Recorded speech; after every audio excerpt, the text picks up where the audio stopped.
మీకు తెలుసు, మనకి బాలినేని గారు లాంటి వాళ్ళు తెలుసు ఎంత హార్డ్ కోర్ ప్రభుత్వం అది.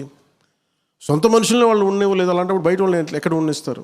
ఒక హార్డ్ కోర్ ఈరోజు ఆయన జైల్లో వెళ్ళి బయటకు వచ్చిన ఇంటెలిజెన్స్ ఐజీ హార్డ్ కోర్ వ్యక్తి అయినా పర్సనల్ నాకు ఆయన తెలుసు ఒకప్పుడు. ఈరోజు ఇదే వైజాగ్లో మమ్మల్ని ఎలా ఆపారు మీరు చూశారు, చాలామంది గుర్తుండి ఉంటుంది. ప్రభుత్వంలోకి వచ్చి రాగానే నాకు పదవి రాలేదంటే అసలు ఈ ఎలక్షన్లు మీరు అంటే అందరికీ ఇదే అడుగుతున్నాం. మనం అసలు ఎలక్షన్స్ ఇలా చేయలే. ఇది అందరికీ అప్లై, ఒక జనసేన కదా, ఇన్క్లూడింగ్ టీడీపీ, ఇన్క్లూడింగ్ బీజేపీతో కూడా అప్లై అవుతుంది. ఇది జనసేన, ఇది కూటమి ప్రభుత్వం, కూటమి ఏర్పడలా. ఏమి జరుగుండేదని ఒక పాసిబుల్ సినారియోస్ మీరు ఊహించుకోండి. ఏదైనా జరుగుండొచ్చు, ఇండిపెండెంట్గా వచ్చి ఉండొచ్చు, రాకపోయి ఉండొచ్చు, లేదంటే తిరిగి వైసీపీ వచ్చి ఉండొచ్చు. ఏది అంటే దీనికి నెంబర్ ఆఫ్ పాసిబిలిటీస్ ఉన్నాయి.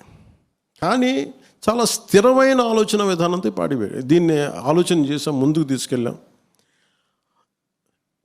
అంటే ఏది మనం నేర్చుకోవాల్సింది ముఖ్యంగా నేను రేపు చెప్పదలుచుకుంది కూడా క్యాడర్ కానీ అందరికి కూడా, గెలుపుకి అందరూ ఉంటారు, ఓటమికి ఎవరు ఓన్ చేసుకోరు, అందరూ వదిలేస్తారు. నేను కష్టాల్లో ఓటమిలో నిలబడతాను తప్ప సుఖాలను ఎప్పుడు కనిపించింది, నీకు ఎప్పుడు విజయాలు ఎప్పుడు కనిపించింది. విశాఖపట్నం 2018 పోరాట యాత్ర అప్పుడు అబ్బాయి సతీష్ ఇక్కడే ఉన్నాను, శివ శంకర్ గౌడ్ ఉన్నాను. మీకు ఎంత ఇచ్చాను శంకర్ ఆ రోజు? మీకు ఎంత? 13 లక్షలు ఇచ్చాను కదా నీకు బడ్జెట్. నా దగ్గర ఉన్నది 13 లక్షలు.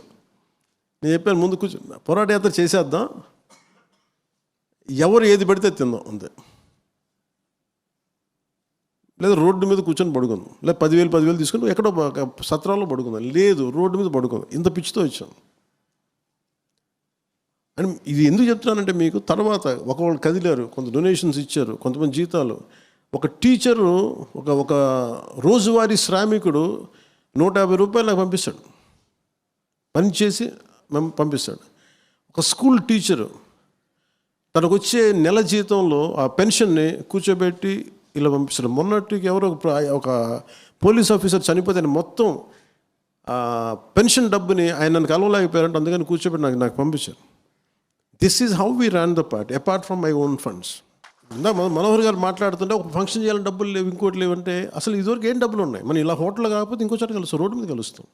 జనసేనకు ఆఫీస్ అవసరం లేదు, 10 మంది కలిసిన చోటే జనసేన ఆఫీస్ అంతే.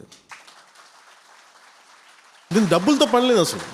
డబ్బులు, కాఫీలు, టీలు గాజు గ్లాసులు తాగుతాం. గాజు గ్లాసులు లేకపోతే కూర్చొని చేతితో కూర్చొని అందరం ఒకటి కాఫీని అందరం 1/4 చేసుకొని తాగుతాం, ఒకటి ఛాయ్ని. సో దీనికి పని లేదు. దీనికి నేను డబ్బుకి సంబంధమే లేదు. Politics it's commitment. Bharatiya Janata పార్టీని చూసి మనం చాలా నేర్చుకోవాలి, వాళ్ళ ప్రోటోకాల్స్ కానీ. ఎందుకంటే అది నేను ఓవర్ ఎందుకు అంత ఆశపడినంటే పార్టీ పెట్టినప్పుడు పెద్దలందరికీ కూడా నా ప్రత్యేకం చెప్తున్నాను. చాలామంది 2018లో వచ్చారు, ఈ పార్టీ రాదని కొంచెం మళ్ళీ వైసీపీకి వెళ్ళిపోయారు, రాదని చెప్పి మళ్ళీ వచ్చాను. నాకు ఫైన్, నాకు అదేం, ఎందుకంటే ఒక అభద్రతా భావం ఉంటుంది. మనకి ఏమవుద్ది పార్టీలో అనేది. నేను ఎందుకు నమ్మాను జనసేన క్రియాశీల కార్యకర్తలను కానీ, జన సైనికులను కానీ, వీర మహిళలు కానీ అంటే చావు బతుకు నీతోనే అన్న. ఆ పిచ్చి జనసేనలో ఉంది కాబట్టి 100% స్ట్రైక్ రేట్ కొట్టాను. మీరు ఉన్నారని చెప్పి, వీళ్ళందరూ ఉన్నారని చెప్పి నేను పోరాటం చేయగలిగాను. లేదా నాకు ఆ శక్తి ఎక్కడి నుంచి వస్తుంది? లేదంటే ఒంటరి పోరాటం చేసి చాలామంది రకరకాలుగా చనిపోయారు పోరాటాలు, నేను అట్లా చనిపోయాను.